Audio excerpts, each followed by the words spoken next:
అనగనగా ఒక దట్టమైన అడవిలో ఒక పొడవైన చెట్టు ఉండేది.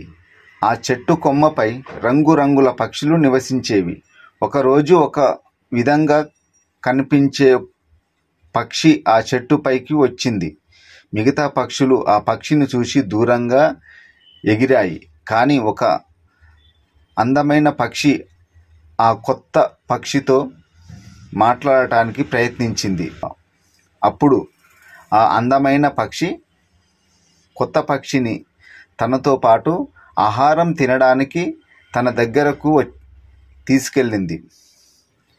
మిగతా పక్షులు ఆశ్చర్యపోయాయి.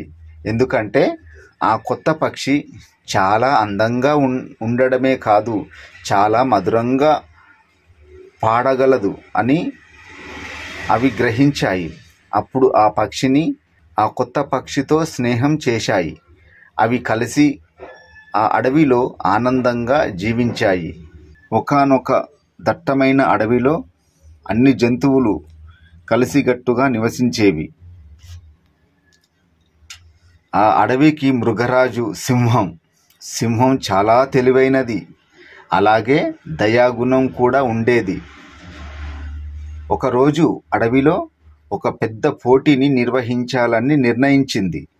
ఈ పోటీలో అన్ని జంతువులు పాల్గొనవచ్చని, గెలిచిన జంతువులకు ఒక అద్భుతమైన బహుమతి ఇవ్వబడుతుంది అని ప్రకటించింది.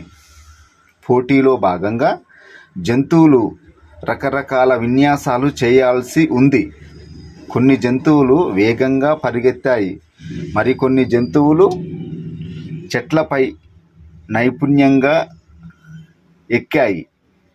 చివరగా ఒక అందమైన కోతి తన అద్భుతమైన నృత్యంతో అందరినీ ఆకర్షించింది.